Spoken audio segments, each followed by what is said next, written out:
Welcome to Sister Sessions, a podcast where two sisters on very different journeys explore what it means to live spiritually in today's world. My sister, Jenny Fairbank, is the co-founder and spiritual director of Wisdom Pathways, a yoga and meditation teacher, and a somatic healer devoted to guiding others towards inner peace. And I'm Susie Gustin, a mom of three, producer and owner of Red City Live Entertainment, embracing life's joys while searching for deeper meaning. Together, we have honest, relatable conversations about finding balance, purpose, and connection in everyday life. So, settle in. You are exactly where you need to be. Welcome to Sister Sessions.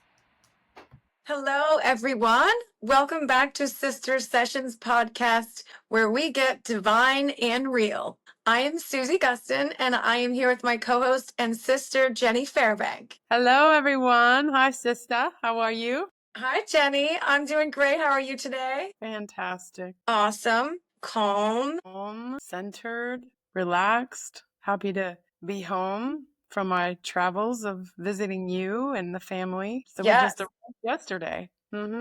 Back home. So everyone listening, we just had a big celebration here in Pittsburgh for Jenny's 50th and my middle son's 10th birthday, in which they both share. It was a month late. They're actually both cancers born in June. However, with life's activities, we all were able to gather 1 month later, and it was quite the gathering. Yes, it was. It was really beautiful. And I'm so grateful for just everyone's presence. And there's so much love and joy. It was wonderful. Yeah. There really, really was so much love and joy throughout the whole weekend. It was just, it could not have been more bright and full of love. It was great. It was. Yeah. Yeah. So anything else you want to share before we get into what today's episode is going to be about? No, I say let's dive right on in. Okay. Well, today I was thinking, I heard about this term and I'm like, okay, I need to know what's going on in the world and, the new trends, we'll call it, that people kind of put labels on things. And I'm like, what is this all about? The soft life. What is that? And so I will just kind of give everyone an idea of what it means. A soft life is about living with ease, tension, and peace. It's about choosing calm over chaos, alignment over hustle, and saying no to people, patterns, or pressure that drain your energy. So today, we invite you to talk with us about slowing down, setting boundaries, prioritizing our nervous system and emotional well-being, letting go of proving and performing, and creating space to feel rest and just.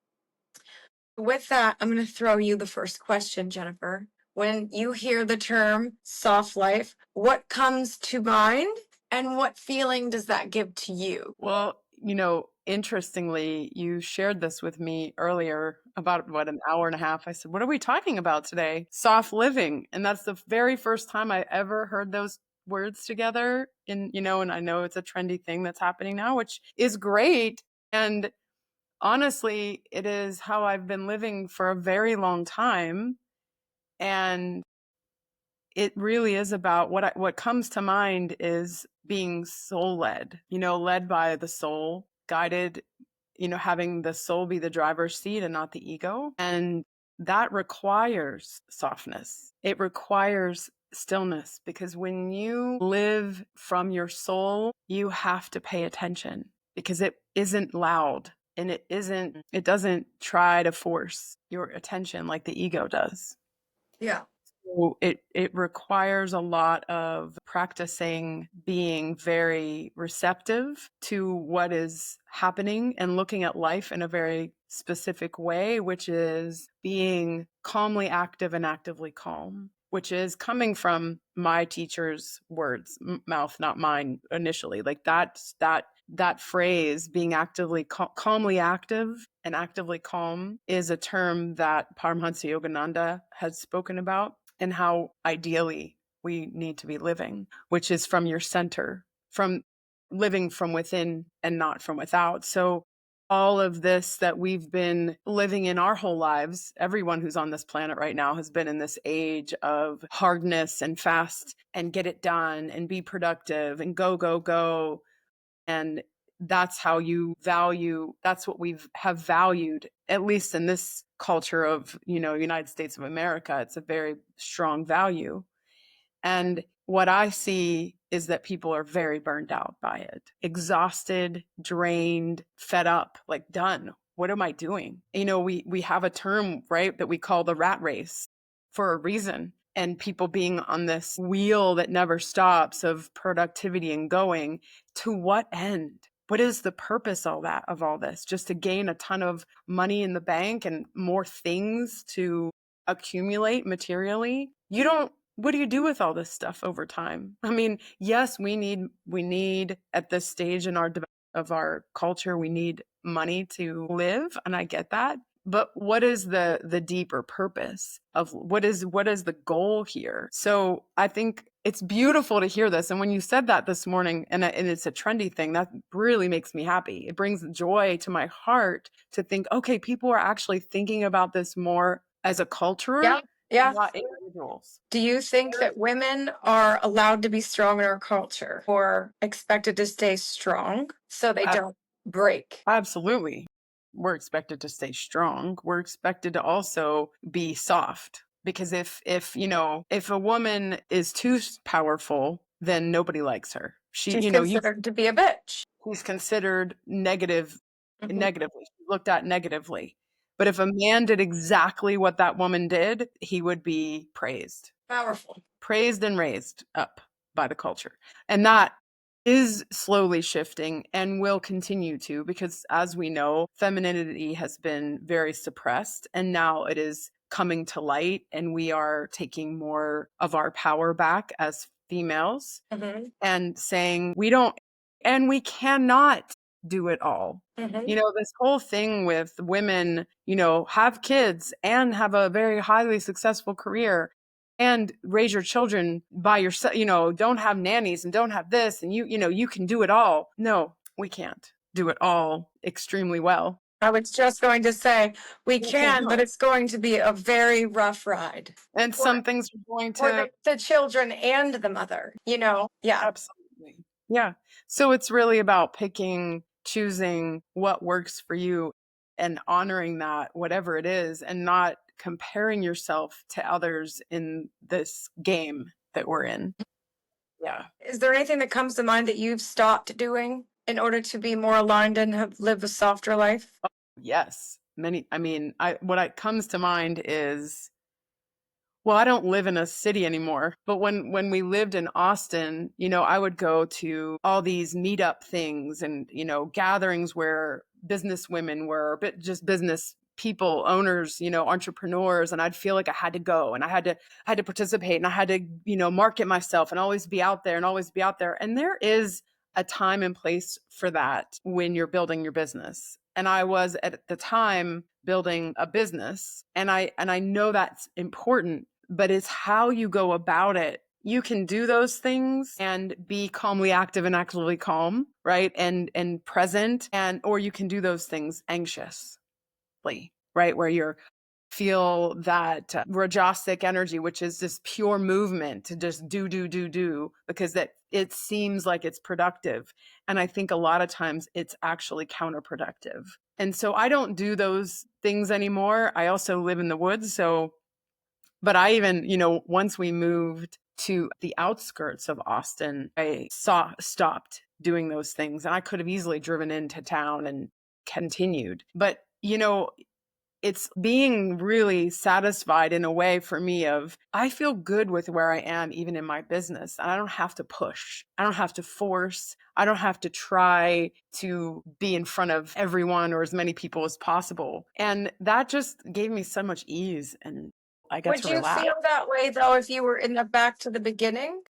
Or is that just because of where your success lies today? That's a really good question, because I think it's a combination. Like I said, in the beginning of when you start a business, you have to get the word out. You have to get the word out. You have to be in front of people and do things. But it's also, again, how you do it in your inner self. You can be doing the exact same thing with anxiety, or you can be doing that exact same thing with a softness in your heart. So this whole thing about soft living, to me, the first thing I think about is my heart, being heart-centered. And this is a really big thing that's also been talked about a lot, is this mind heart coherence, right? Where you're getting your heart and your mind in alignment, where the mind isn't just running off into, again, it's more egoic thinking, the ego mind in charge, where you soften, you bring it into your heart and you really think about and listen. Then the thoughts come in that are more clear and that are coming from your superconscious state versus your subconscious patterning, which is a very different way of tuning into yourself. Yeah. Where you're more you're soft in the terms of listening and being present and being aligned with your and then feeling that that you can gain more clarity when you're calm and still, and that you're trusting what is coming to you, because everything that is coming in your life to you is that opportunity. Yeah. Yeah. So slowing down, setting boundaries, those are all very important, which I mean, I'm sure we've talked about this on here before in different topics, but it all kind of comes in together as one, without looking or feeling, looking like the bad person or feeling guilty because you decided to set a boundary, and presenting it a little bit differently maybe than you would have before. Now that we're putting it in our minds that it's okay to set a boundary, I guarantee you we're setting boundaries differently than before. Like, I'm gonna set this boundary, but I'm gonna look bad. I don't care. And you're like almost in a defense way. I don't Yeah. care but now it's like, I'm gonna set a boundary because I need this, and there's less defense and guilt behind doing it, which is so awesome. I mean, this is, for me, my experience, like being able to set boundaries in a whole different way than Yeah. prior to this whole movement of it's okay. It's okay to slow down, to set boundaries. I mean, I definitely have been one to think that if I keep going on that hamster wheel, that it's going to benefit me more, that I'm a better person, not better than other people, but I'm a better Susie for doing it this way, raking that checklist and getting everything done by the time I go to bed, for sure, no matter what. That's the only way I'm successful today. Working. Based on whose standards? This is the thing. Like, who's monitoring this? Who's Yeah. giving you a grade? Sue's like, what is this? Yeah. Do it to ourselves. Yeah, I always say that about like silly things, like nobody's giving you a cookie for that. Like, calm down. Well, this is definitely one that I should have said to myself. Like, and nobody's impressed. Like, they're not. It's not impressive. It's actually, I think now people are feeling more, hopefully more compassion for those who are on that hamster wheel, and also recognizing that you can get off anytime. You have a choice. I know it's not easy to slow down and get off the wheel. However, it's possible and doable in a way that will enhance your life beyond. So it's about openness. It's about listening to your intuition, but you can't listen to it if you aren't paying attention to hear it, and surrendering to what is going on in your life. Yeah, I personally love this soft living term because, constantly hearing the mantra that life is hard, life is hard, life is hard. And it is so refreshing knowing that it actually doesn't have to be. Yes, we are presented with things that are going to be difficult. That is not what I'm saying. However, it's not supposed to be hard living. Like, it's okay that there's joy in every day.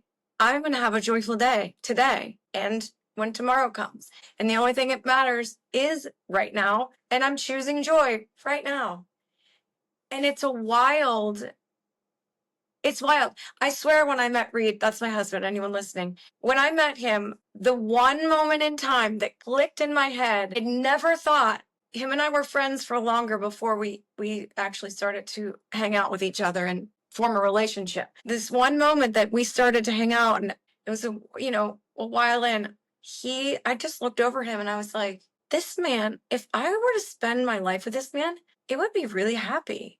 Like, he is just he doesn't even practice spirituality, you guys. He's the most present guy who doesn't practice spirituality. It's just, there's something in him that is just a natural way for him. And I'm like, you can really just choose joy every day. Wait, it's that easy. Okay. This is cool. It really is. And everyone practices spirituality every day because that's the truth of who they are underneath it all. Everyone does to some degree. Reed found joy because he chooses it every day, consciously. He chooses it. And we all can do that and be very successful in whatever we want to, however we want to be successful. And in fact, even more successful because we're on a high frequency of joy or love or peace or whatever you're choosing that really and literally lights you up from the inside out, because those qualities are inherent within us. And when we tap into it, we become a magnet for more of it, because whatever we're frequency or vibrating on is what we attract more of to us. So if you feel joy, you're going to experience more joy and you're going to receive more joy because that's what you're emanating and you're magnetizing to you. Yeah. So joy follows him because he is joyful. Yeah. It's amazing. Yeah. I like the term too, Suze. I think soft living sounds really inviting and refreshing and is so very needed and perfect timing for our culture and these massive transitions that we're in. We're in a massive transition, expanding. The whole planet is expanding in consciousness, and it's just going to continue to evolve in a positive way from the energetic side of it. The material side of it is going to continue to fall apart. Yes, there is that. But we're talking about the energetics and the consciousness, which is really the only thing that's important. Yeah, and not to be mistaken with, how soft has been used in the past to describe people like he or she, they're just a softie, meaning they're weak, they're passive, and they're weak. That's definitely not how this is being used. It's the opposite, because actually softness is strength. It is our true warriorness inside of us. Like, we are warriors by nature in terms of the warrior within. This came just right now to me. Like, the warrior within is, I am going to remember who and what I truly am. I'm going to break down these barriers that are defining me as a human, as a woman or a man, as a mother or a father or a business owner or whatever titles you're breaking down those walls that are defining you and confining you to something that is not just who you are. Yes, you're playing that part. Yes, you are those things. But even more importantly, you are a divine being that is ready to break out of the shell of this blockage, this confinement, to say, I actually have so much power within me. I am wise beyond words. This is your truth. Every single person on this planet, every single soul is this. And to remember that is our work. That's our job, is to wake up to the higher self, the wisdom self that lives within. That's the work I do. That is my passion on this planet and my purpose. I know it 100%. Yeah. And I had to break down my strong wall that I thought was like so strong in order to find my real strength. Because, man, when I got divorced and started dating, and even when, even in the beginning of like with Reed and I together for the first few years, like I would say, like, you can't hurt me. Are you kidding me? I've been through it all. You can't hurt me. Do you have any idea how strong I am? Like, forget about it. Like, I don't think you understand how strong I am. I am untouchable. You can't hurt me. I would say that. I would say, good luck, because you're not going to hurt me. And that is so, so ridiculous. Like, of course I get hurt. Of course I'm not this. It was just a defense mechanism that I had built up so strong that I didn't even see it or hear myself when I would say it, what I was actually saying. What I was actually saying was, I'm scared, I'm actually weaker than I'm putting off, and I don't want you to see it. So I'm hiding. I'm hiding behind every single word I just said to you. Exactly, Suze. I couldn't agree more. And I'm so glad you came to that conclusion and you realized that. That's huge.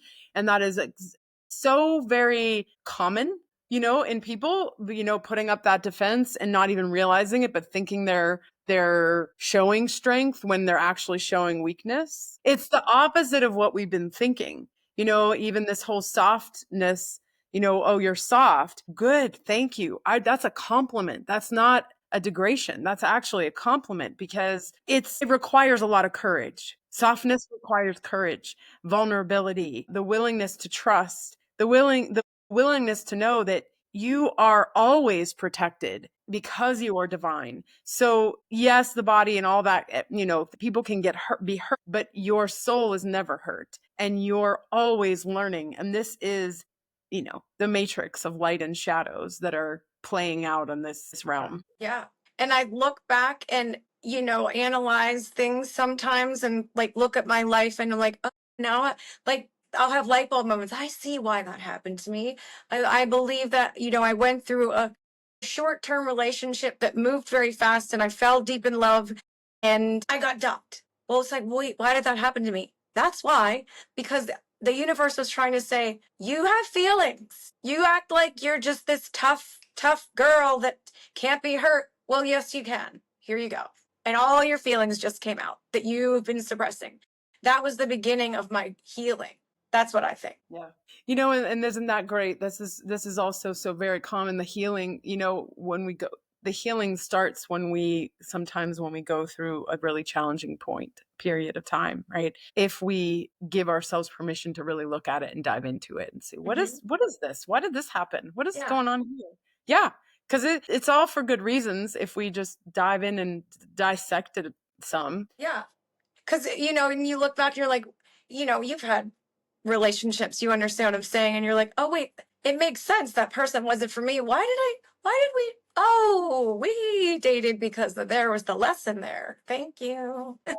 Absolutely. Oh my God. Absolutely. I just had an aha yesterday. I'm trying to even actually remember what it is right now but I know yesterday I had a realization of something and I can't recall at the moment what it was at the moment, but it was powerful, even though my mind is shutting it off by remembering. But it was a powerful thing of, I realized why I did that, why I used to do this, why I used to say this, and it didn't I didn't realize it till yesterday, this one thing. And it was really helpful for me. This is what happens over and over again as we do our inner work. Things just reveal themselves as to why.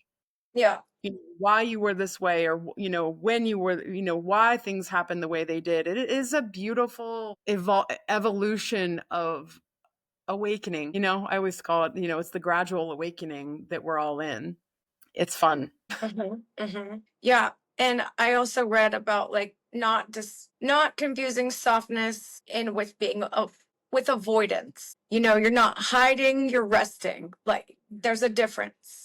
Getting it all clear on what it really means so that we can move forward with the right intentions, just like I was saying about setting a boundary without being defensive about it. Well, I'm setting this boundary because I need it and it doesn't matter what you think, that kind of approach. So just taking all of these things and having the right intention behind them. Yes, it is about intention, right? I mean, yeah. No, I love that too, because it is such a very different approach to with the boundaries, as you're saying, of, not pushing and making excuses or reasoning and like setting this, like, I'm going to do it. And I don't care. That whole energy is tight and contractive, and you feel guilty or shame about it.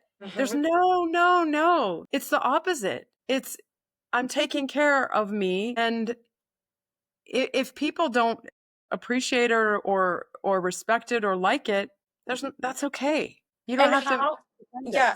How would you say to someone who is in charge? So you've got somebody that's running a company or managing a classroom, some kind of authoritative position, with keeping your softness but not losing your edge. Well, it's about being assertive. It's speaking your truth, and it doesn't have to be edgy necessarily, but grounded in strength, of these are the rules and regulations that we've set in place as a leader. This is what's important, but again, being calm and a pillar of that calmness and setting these clear boundaries and whatever it is in your as a leader that you need to establish in a way that isn't based on fear. You know, get out of the fear-based mentality. Well, this is how we control the people is through fear. No, that's how you scare the people and shrink them. We want to build everybody up. We don't want to pull them down. Right. And so in order to build them up as a leader, you need to delegate, give people, play on their strengths and also work with empathy and compassion. That needs to come more in play in the workplace and in leaders. Leadership needs empathy. They need to see where their people are and what they need and drop into their energy to some degree if you can. And that's where true leaders thrive. Real leaders thrive when they can relate to everyone in their company. And as many, it depends on how big the organization is and all of that, but to the best of their ability. When you see a leader like go in and do the hardest stuff in the company, and they go to all the different departments and they know what's going on, and they're not above anyone else, because they're not. They're just in a certain position that they have authority, yes, but they are just like everyone else as humans. And let's kind of relate in that way more than I am this hierarchy mentality, and then you're just my minions, slaves. That's this golden handcuffs in the corporate world. The whole thing is just, it's all falling apart is how I see it, because so many people who are in these big organizations are very unhappy. Yeah. And they don't want to be there anymore, but they feel controlled and they can't leave because they've created their life around this. Well, yeah, they feel this sense of security that they can't let go of. Absolutely. Yeah. And I understand that. It's very, very difficult. But the softness in the workplace actually will help the organization thrive even more, because that is what we're craving as a culture. It's clear. And these new things that are coming up, like soft living, right? Where's that coming from? We're craving it collectively.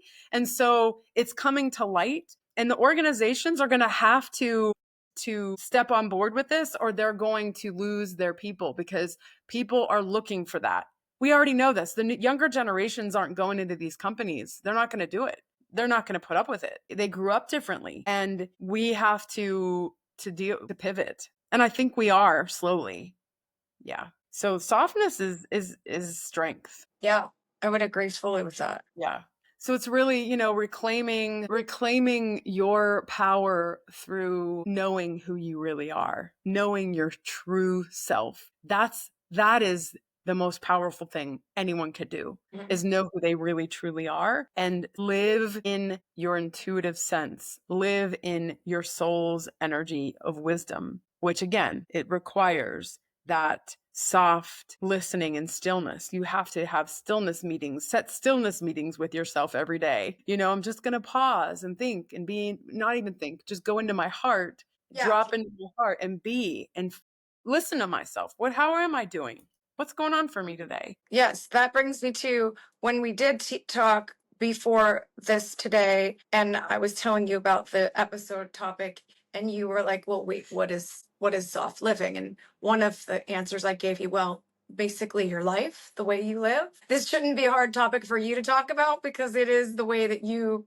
Jenny Fairbank, live your life, is soft living. Is there, other than meditation, daily meditation, are there any other daily rituals that you do that you would share? Yes. I absolutely always put my bare feet on the grass every day for as long as I possibly can. I think it's really important to be connected with the earth, the foundation of the earth. So I walk outside I take walks every day. That's another thing. Walking with my dog every day is very important to me. Bare feet on the ground, very important to me. And being outside as much as possible in nature is really helpful, because that drops you right into your heart, in my experience. Also, stopping, I have boundaries with how, because I have my own business with work. I don't work on the weekends, very rarely. and I don't work. Ideally, it's very rare. I don't work when my husband gets home. After he gets home from work, I'm done because I want to have a balanced life and I want to have plenty of downtime. And that used to not be me. I used to work and Yeah. do and do until I'd lay down and go to sleep. And I didn't give myself rest. I didn't give myself that permission because I didn't think that that was okay. So, do you think that, I mean, I kind of asked you this earlier, but I'm going to go back to it a little bit deeper. Do you think now in this reference that that was necessary to create the life that you have, though, now? Do you, I don't know, I'm not assuming this answer whatsoever. But you go back to, when you were personal trainer and you went back to school to get your master's. I think you did that at the same time, yes? Right? And you had 8 clients a day, plus you had school. Where would you now, knowing and evolving to the Jenny you are now, would you have changed that schedule or would you have handled it differently or did you like the way you handled it? Yeah, that was a good question. When back then, obviously I was a lot younger and I had more, I wouldn't say I had more energy because I wouldn't say it's that. There are periods, there's a season and a reason for everything, right? So I needed to hustle at that point in my life for many reasons. And I think hustling and doing that for a period of time is fine. It's like there's an intention there. There's a light at the end of the tunnel. It's for a short period of time, master's 2.5 years or whatever the program was. It was going to be like go, go, go until I graduated. Right. And at that point in my life, meditation was there, but it wasn't as consistent until later. You know, I think there again, the season and a reason for it, then yes, it's okay. But to do it consistently without like a goal or a clear and like, okay, this I'm gonna do this for 2 years so I can blah blah blah is different. It's different if there's not an end result. Okay, so talk to somebody that is in that situation, in the hustle for the season and a reason, and they want to still live a soft life. Like where they still want to set boundaries there and they feel burnt out but they're like, but this is only for another year. But I want to get through this year in a more calm way. What advice? Yeah, you have to implement moments of stillness, moments of breathing. Like there are so many things. Like my friend yesterday was telling me, was it Nim? It was our friend Nim, my soul sister, that she has a watch, these Apple watches. I don't wear those things, but there's an Apple watch and you could put a breathing in there. Like she said, it goes off and it will vibrate and then it does 3 deep breaths. So she has to pause and take 3 deep breaths and it tells her heart rate and all of those things. There's so many beautiful tools out there now that you can implement. You don't have to take a lot of time. You can be reading something, right? You can be studying if you're in school or working. That goes off, an alarm goes off on your phone, and then you're like, okay, take deep breaths. Am I being focused? How am I feeling? Am I anxious right now? Am I breathing shallow? Is my mind racing with negativity? How am I? So it's like these check-in moments that you can implement throughout your day. Do a little journaling at the end of the night or a little introspection at the end of the night. How was my day? How did I do? Was I anxious all day? Was I productive, not productive? Was I lazy? Was I whatever? And it's not about judging. I talk about this all the time. I know I've talked about it here. It's about learning about yourself and checking in. How am I doing?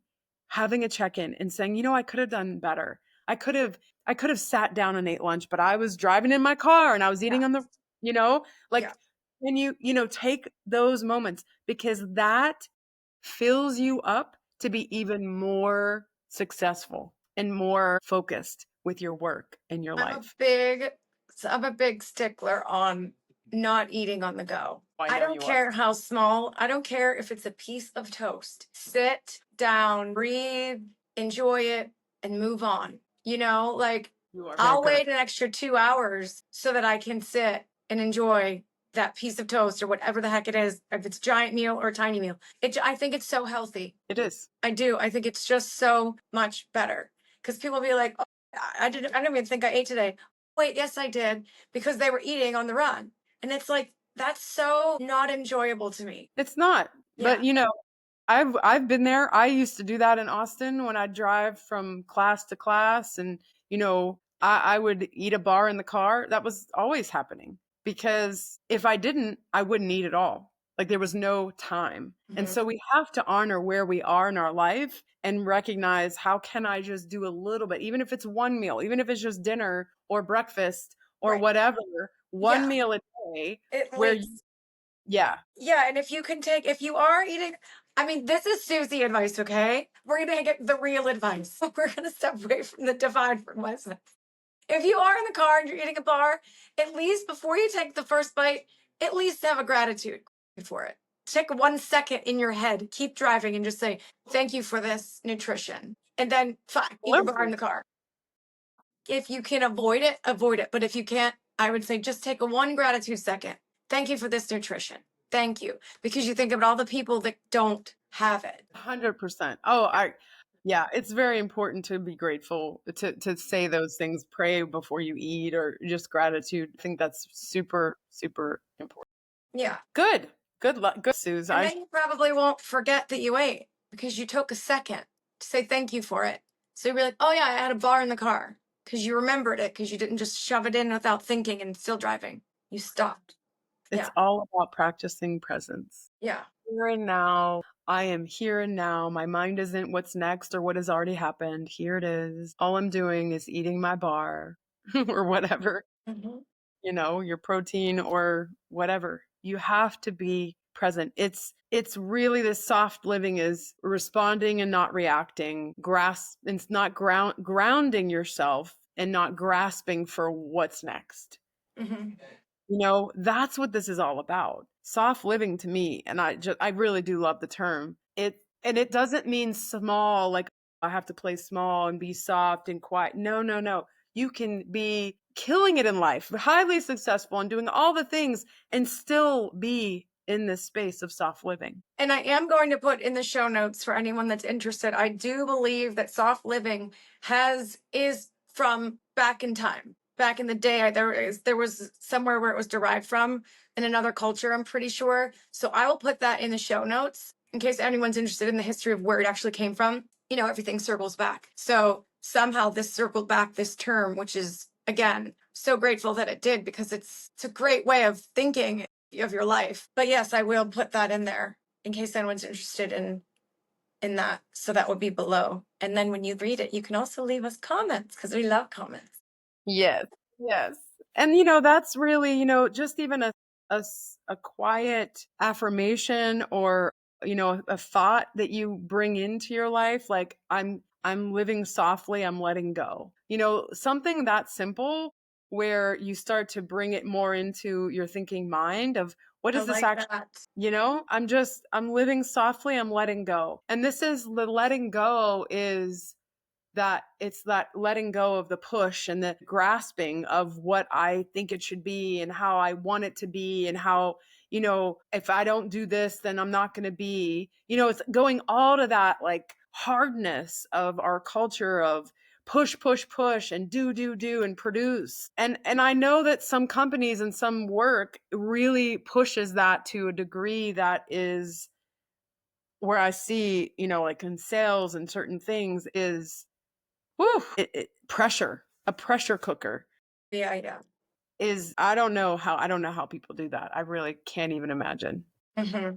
It's Yeah. a lot. Yeah, that is a lot for sure. There's a very, very small portion of people that thrive on that culture. Yeah. Oh yeah. I think Yeah. less so than they used to be. Yeah. But this boundary of, like, even creating a boundary within yourself of, like, I'm going to focus on my soul nature, like having a softness around your soul, and, like, you see the urgency out there, you see the emotional chaos and the fear-based environment, that puts pressure on us all the time, right? Look what's happening in the world, and rage against everything. And it's taking a step back and moving away from all of that and going inward and living from that inside out of I see that. We see what's happening. But don't get caught in that whirlwind of emotionality and fear and what if, what if, what if, what if. Yes, anything could happen. A million terrible things could happen. Why are we focusing on that? Why don't we focus on right now, what is here and now in the present moment? Of in this moment, everything is quiet in my house. Or in this moment, you know, something good happened to my child or my husband or me, or like, I don't, anything. Like, focus on now and not what could be. But that changes the whole game, right? I mean, when you allow yourself to soften and trust that you're safe in this moment, you are. I mean, yeah, you taught me that, and that changed my life. Really, in the past year, greatly, I have learned to actually live on that. Like, what? Wait, right now? Right now is actually a really good moment. Even if I have any thoughts right now outside of doing this podcast with you right now, it doesn't matter because I'm here. We're on record. I can't walk away. You know what I'm saying? Like, I'm present, fully present for you right now, not thinking about anything on the list of what the kids need or anything like that. And this is so much more beneficial to me than if I were to sit here under stress. Like, when are we done? Because I do have to get somebody from this and I have to take somebody there. I have never done it once. Like, I have come into this room from 1,000 things and just let it all go. Shut the door, and it's like, okay, here I am because everything's great right now. I love Isn't right that now. I love right now in the term of like literally, I love always being in right now because right now seems to always be great. Like it's like, okay, right now is great. Yes, yes, yes, it can be. And yes, sometimes right now isn't great for people. Sometimes in this moment, it's very painful, it's very sad, it's very, heavy. And that is absolutely true as well. And so even when it isn't great in the moment, you have to look at, What okay, is? it's really hard, but what is okay? I mean, you could be going through something that is a terrible heartbreak or loss of someone. And in that moment, are you being held by your best friend whose arms are wrapped around you, telling you how much they love you? That's a great moment.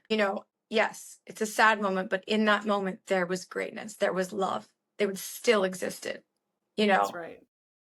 something in terms of that. Right, right. Or, someone who's in the hospital, and I'm thinking about a friend whose husband's in the hospital, and, yes, he's in the hospital. He's going through some really challenging things, and she's with him and they could be together despite, he's still here. Like, you have to look at the silver You look at lining. through COVID, all those people, poor people, loved ones in the hospital, they couldn't be with them. The loved one in the hospital passed away alone, and then they weren't there to hold them or same idea, right?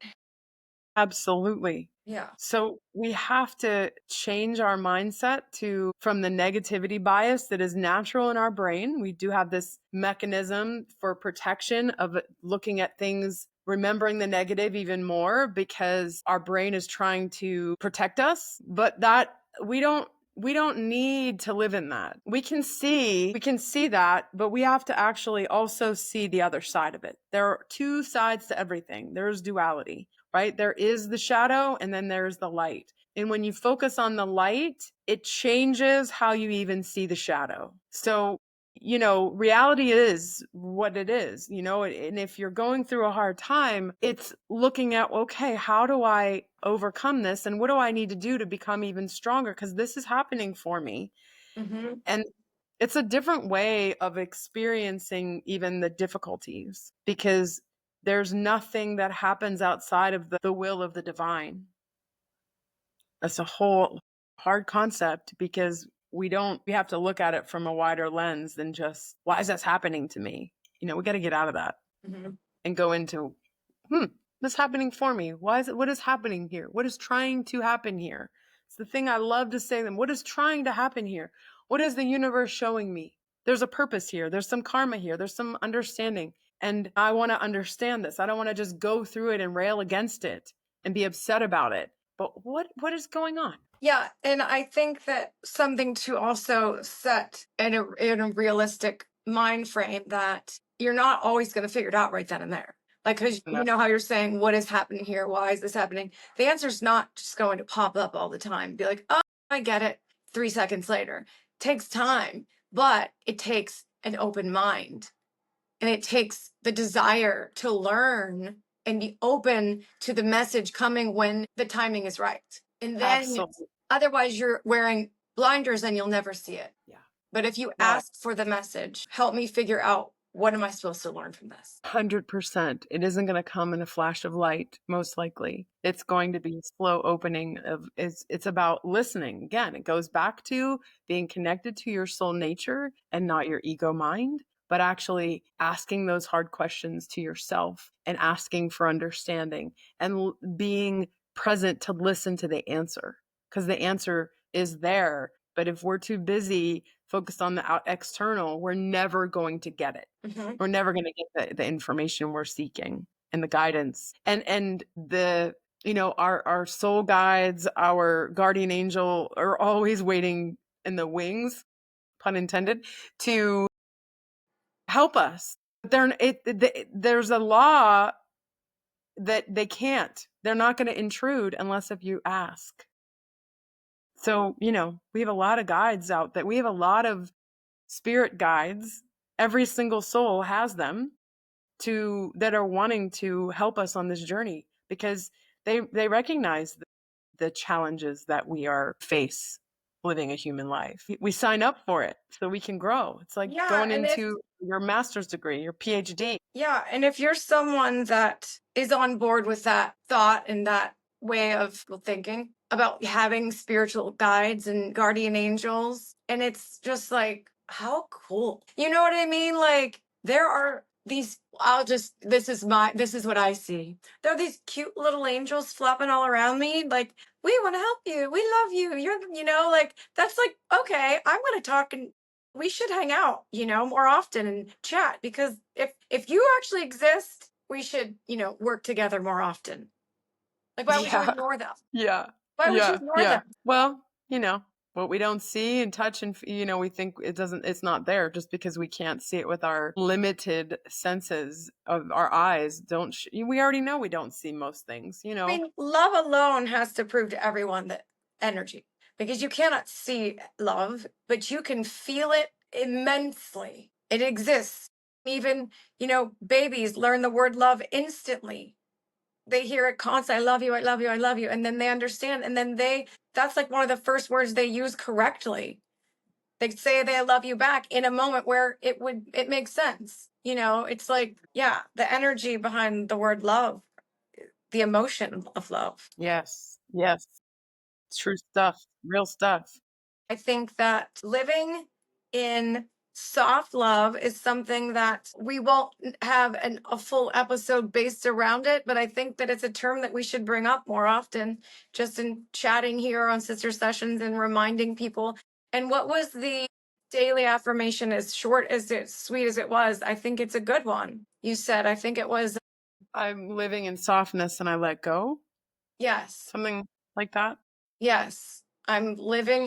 I think you said I'm living a soft life, maybe, but whatever. Make it clear. Give us a goodie. I would say, thank you, Divine Universe, for teaching me how to live from a soft place. And I let something go. Like that, from a soft place within. And I let go. Yeah. I like when you end it with let go, because that's important. So I would encourage people to think about these things, these questions, to ponder a little bit. Where are you in your life? Like, where in your life can you invite more softness? And how do you distinguish between what that is for you? Like, what is softness for you particularly? Where have you maybe been a little too harsh or hard, and grasping and trying and pushing and forcing? And then, bringing in some practices that can help you to soften yourself, and maybe even letting go of some of the things that have created more hardness in your life. Maybe you can drop some things, I don't know. And how can it also, softness, help you to connect more deeply to your spirit, to the earth, to nature, to your loved ones, you know? So, you know, it's all about connection, interconnectedness, because we are all obviously very connected. I mean, I'm saying obviously, I hope everybody sees that. Right. You And know, we greatly. for me, just going through those questions, like I would say for me, what areas you said, we, everyone listening, do that? And for me, I would say it would be in the moment where all three of my kids are coming at me at once. And it feels overwhelming because maybe, maybe Zane's calling me because he needs to get out of the shower and he needs my help at the moment. Turn the water on wrong, or, something like that. And then someone's like, hurry up, I need to go. I'm going to be late. And then the other one's like, but I need your help with it. In that moment, I'm like, how can I find and practice softness in that moment without being like, that would be one for me. Yes. Yes. Yes. So how could you, do you think? Practice softness here. I want everyone to take a minute. I was going to announce it to them. Well, Just prioritizing in an instant moment which one of those three things needs to happen first and approaching it more calm. yes. And Okay, not I can even, turn off the water, get Zane out, give him a towel. Boom, that's done. The other person, get in the car. I'll be there 1 second. We're going, we're going. And, instead of like, oh my gosh, I'm trying. Like, I can feel your energy right there, even is intense, yeah. right? Well, I mean, those are intense moments when all things are happening at once and everyone needs you. That's where my softness practice would come in, is in a moment of you got to act now, and there's three people that need you to act now, and they're all yelling your name. And instead of yelling back, you Oh yeah, take a yeah, deep breath, right? yes. You take a deep breath and you go to the one that you think that, needs the most immediate attention, and you take care of that. And then you take care of the next. And this goes back to calmly active and actively calm, right? Your inside center is not affected. You don't react. You're responding. You don't have to say a word and you can act, right? And so it's just doing it instead of even like getting yourself worked up and being emotional around it, because emotionality is what pulls us out of our center when we get frustrated, Uh-huh. and we get anxious or whatever. It's breathing. Okay, who needs it? Okay, Zane's first. Boom. And then you just go and you just do it.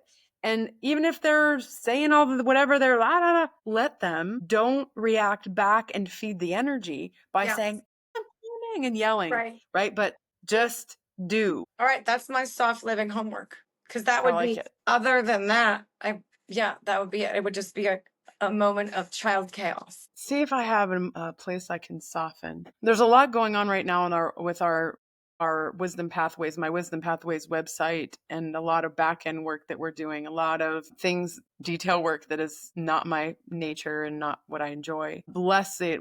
I feel so blessed to have help now that I never had before, because I've always had to do it myself. I have done everything myself through my businesses, mostly. I've had business partners over the years, but like a lot of it has landed on me in certain things. And having people help and letting go of feeling like I should be doing more, because this has been something that I've been working with recently, feeling like they're doing all this stuff and I'm not doing enough. They're doing this and they're doing that and he's doing this. And, this team that we've created is amazing. And I'm so beyond grateful. And they're so powerful and very gifted at what they do with sales and marketing and copy and, all these things. And I sometimes feel like I'm sitting here watching this and listening to them. And I'm like, what am I doing? I'm not doing anything.